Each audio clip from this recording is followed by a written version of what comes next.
Hélène Ségara, l'une des voix les plus marquantes de la chanson française, a profondément marqué le public avec plus de 10 millions d'albums vendus et son rôle d'Esmeralda dans la comédie musicale Notre-Dame de Paris. Pourtant, derrière les projecteurs de la scène, elle a affronté en silence une douleur profonde, des épreuves difficiles et des moments déchirants. Récemment, lors d'une interview exclusive accordée au magazine Gala en janvier 2025, Hélène Ségara a finalement avoué sa triste vérité. Une névrite optique, une maladie auto-immune rare qui lui prive progressivement de la vue, a non seulement menacé sa santé, mais aussi ébranlé son esprit et sa carrière. Cet aveu, après des années de lutte silencieuse, marque un tournant, révélant les recoins cachés de la vie d'une femme forte, mais aussi blessée. La plus grande tristesse d'Hélène Ségara n'était pas seulement la maladie qui brouillait peu à peu son univers, mais aussi le sentiment d'impuissance qu'elle éprouvait en voyant ses proches s'éloigner et ses rêves interrompus par des épreuves imprévues. Née le 26 février 1971 à Cisfour-les-Plages, en France, de Bernardo Rizzo, d'origine italienne, et de Thérèse Kasbarian, d'origine arménienne, Hélène a connu une enfance tumultueuse. À 8 ans, ses parents ont divorcé, un événement qu'elle décrit comme l'un des moments marquants de sa vie. Cette séparation a non seulement brisé la structure familiale, mais l'a aussi déchirée entre l'amour de son père et celui de sa mère. Ce sentiment de perte a été aggravé par la perte, à 16 ans, de son grand-père adoré, qu'il avait toujours soutenu dans ses rêves de chanteuse. Les pertes familiales successives ont laissé Hélène dans une profonde tristesse, un vide qu'elle a tenté de combler par la musique. La tristesse d'Hélène ne s'est pas limitée à des pertes personnelles. En 2013, on lui a diagnostiqué une névrite optique, une maladie auto-immune qui a progressivement détérioré sa vision. Dans une interview accordée à Gala, elle a confié que la maladie lui causait non seulement des douleurs physiques, mais aussi un impact psychologique important, notamment la peur d'une cécité future et la pression de cacher sa maladie pour poursuivre sa carrière. Garder le secret sur sa maladie pendant tant d'années, tout en se produisant sur scène et en participant à des émissions de télévision comme La France a un incroyable talent, a été un immense fardeau émotionnel. Hélène a un jour déclaré qu'elle refusait la pitié, mais en réalité, elle a connu des moments de solitude, ne pouvant partager sa douleur qu'avec ses proches, comme ses 3 enfants, Raphaël, Matteo et Maya. Une autre source de tristesse était la perte de compagnons de vie. En avril 2025, Hélène a publiquement exprimé sa tristesse suite à la perte de son chat Indy, qui lui avait apporté joie et réconfort dans les moments difficiles. Même si cette perte peut paraître insignifiante comparée à d'autres épreuves, sa publication Instagram, avec les mots « si dur de te laisser partir », a révélé sa sensibilité et sa vulnérabilité. Ces pertes, grandes ou petites, ont contribué à la profonde tristesse d'Hélène, une tristesse qu'elle ressentait et avec laquelle elle vivait, comme elle le chantait dans la chanson « On n'oublie jamais rien », on vit avec. La carrière d'Hélène Ségara a été un parcours en dents de scie, avec des hauts et des bas, et des moments où elle a lutté pour rester fidèle à sa passion. Débutant à 15 ans dans les pianos-bars de la Côte d'Azur, Hélène a constitué un catalogue de plus de 1000 chansons en 7 langues, faisant preuve d'un talent et d'une persévérance incroyables. En 1993, elle sort son premier single, Loin, mais il ne rencontre pas le succès escompté. Cependant, le tournant de sa carrière survient en 1996, lorsqu'elle s'installe à Paris avec son fils Raphaël et signe avec le producteur Orlando, le frère de Dalida. Son premier album, Cœur de verre, avec le single Je vous aime à Dieu, la révèle au grand public et atteint la 6e place du top 50. La carrière d'Hélène atteint son apogée en 1998, lorsqu'elle décroche le rôle d'Esmeralda dans la comédie musicale Notre-Dame de Paris, en remplacement de la chanteuse Noah. Ce rôle lui a non seulement apporté une renommée internationale, mais l'a également établie comme l'une des chanteuses françaises les plus importantes. Son deuxième album, Au nom d'une femme, sorti en 2000, est devenue disque de diamant avec plus d'1 million d'exemplaires vendus, grâce à des chansons comme « Il y a trop de gens qui t'aiment » et « Elle, tu l'aimes ». En 2001, elle a été nommée artiste féminine de l'année aux Victoires de la musique et un sondage IFOP l'a classée chanteuse la plus populaire de France.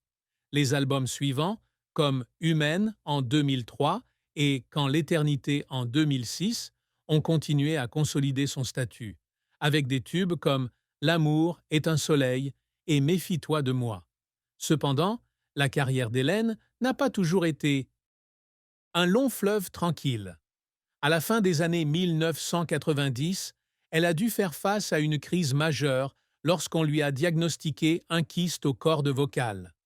Lors d'un concert au Canada, elle a complètement perdu la voix, une expérience qu'elle a qualifiée de terrifiante et qui l'a laissé s'inquiéter de perdre définitivement sa capacité à chanter. Après une opération au laser et une période de repos, elle s'est rétablie, mais le souvenir de ce moment est resté gravé dans sa mémoire. Un autre revers est survenu lorsque son single Loane, sorti en 1993, n'a pas rencontré le succès escompté, ce qui l'a laissé en difficulté pour les premières années de sa carrière. Même après le succès de Notre-Dame de Paris, elle a dû faire face à la pression de maintenir sa réputation, notamment lorsque certains de ses albums ultérieurs, comme Amaretti, 16, n'ont pas connu les mêmes ventes que ses précédents. En 2020, la pandémie de Covid-19 a porté un coup dur à la carrière d'Hélène, la forçant à annuler des concerts et une émission de télévision de 10 épisodes. Dans une interview accordée au magazine Éclair, elle a admis que, malgré les difficultés rencontrées par beaucoup d'autres, elle ne pouvait se plaindre. Ces défis, de la maladie aux interruptions de carrière, ont obligé Hélène à redoubler d'efforts pour garder le moral et continuer à se consacrer pleinement. Elle a un jour confié qu'il y avait eu des moments où elle fondait en larmes d'épuisement, mais que l'amour de son public et de sa famille l'avait aidée à surmonter ces épreuves. La vie d'Hélène Ségara a été une succession d'épreuves difficiles, entre bouleversements personnels et problèmes de carrière et de santé. Son enfance a été marquée par le divorce de ses parents à l'âge de 8 ans, un événement qui l'a privée de stabilité familiale. Sa décision de quitter le foyer familial à 14 ans pour poursuivre son rêve de chanteuse était un pari audacieux, mais risqué. Durant ces années, elle a travaillé dans des pianos-bars, cultivant sa passion, tout en peinant à joindre les deux bouts. À 18 ans, elle a donné naissance à son premier fils, Raphaël, et est devenue mère célibataire, confrontée à d'énormes responsabilités tout en essayant de construire sa carrière. S'installer à Paris en 1996 avec Raphaël a été un autre défi. Sans soutien financier ni relation, Hélène a dû trouver ses propres opportunités, chantant parfois dans les bureaux de producteurs, pour prouver son talent. Sa persévérance a été récompensée par sa rencontre avec Orlando, mais le chemin n'a pas été facile. Un kyste aux cordes vocales à la fin des années 1990 a été un coup dur, menaçant de mettre fin à sa carrière alors qu'elle commençait à briller. L'opération et la convalescence ont exigé non seulement de la force physique, mais aussi une volonté sans faille pour surmonter ses peurs. Le plus grand défi de la vie d'Hélène a été un diagnostic de névrite optique en 2013. Cette maladie, qui entraîne une perte de vision irréversible, l'a forcée à envisager la possibilité de perdre sa capacité à voir le monde.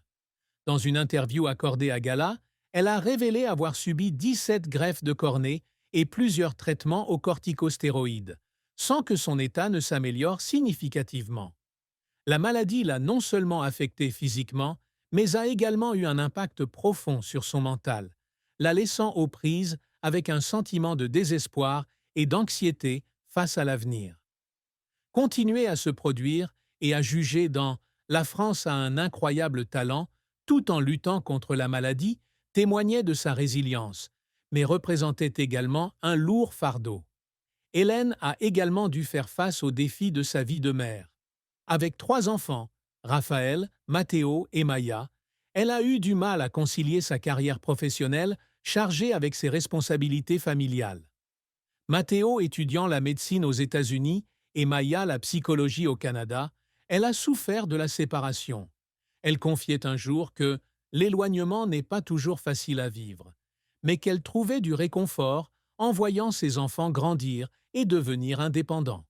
Ces épreuves, de la pauvreté à la maladie, en passant par la maternité, ont façonné une Hélène Ségara forte, mais aussi vulnérable, qui se bat toujours pour garder la foi et la passion. Ce qui rend Hélène Ségara triste, et vraiment triste, c'est l'impuissance face à sa maladie et la peur de ne plus pouvoir continuer à apporter de la joie à son public.